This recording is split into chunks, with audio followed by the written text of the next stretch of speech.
எல்லாருமே ஆசையாக எதிர்பார்த்துட்டு இருந்த ப்ரமோ ரிலீஸ் ஆகிடுச்சு. விஜய் சேதுபதி சார் சாச்சனாவை சரியாக சர மாதிரி கேள்வி கேட்டிருக்காரு. அதுக்கே அந்த பொண்ணு அழுதுடுச்சு. அவரும் பாவம் அழுதுருச்சுன்னா கொஞ்சம் யோசிப்பார். ஏன்னா முன்னாடி ஒரு வாட்டி அன்ஷிதா ஒரு மாதிரி கொஞ்சம் பிரேக் அவுட் ஆனோடனே டக்குன்னு இல்லை உட்காருங்க அப்படின்னு சொல்லிட்டாரு. ஸோ விஜய் சேதுபதி சார் எனக்கு சாச்சனா கிட்ட கேட்குறாரு, ஜெஃப்ரி கிட்ட 100 சிட்டப்ஸ் சொன்னீங்களே எதுக்கு சொன்னீங்கன்னு சொல்லி கேட்குறாரு. அப்போ வந்துட்டு ஜெஃப்ரி சொல்கிறாரு, 100 சிட்டப்ஸ் கொடுக்கும்போது எனக்கு தெரியும் சார், இவங்க வேணும் தான் கொடுக்குறாங்கன்னு எனக்கு தெரியும் அப்படின்னு சொல்லிட்டு சொல்கிறாரு.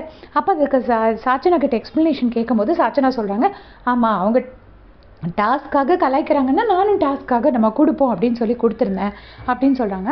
உடனே மஞ்சரி எந்திரிச்சு சொல்கிறாங்க, எங்களுக்கு கொஞ்சம் சாச்சனா பண்ணதெல்லாம் உடன்பாடு இல்லை சார், நாங்கள் சொன்னோம் அவங்க அதை எடுத்துக்கலை அப்படின்னு சொல்லிட்டு சொல்கிறாங்க. சொன்ன உடனே சாச்சனா சொல்கிறாங்க, இதெல்லாம் முதல்ல சொல்லலை சார், எல்லாரும் முடிஞ்சதுக்கப்புறம் தான் வந்து சொன்னாங்க, அப்போ நீங்கள் சொல்லியிருந்தா கேட்டிருப்பீங்களா அப்படின்னு சொல்லிட்டு விஜய் சேதுபதி சார் கேட்குறாரு.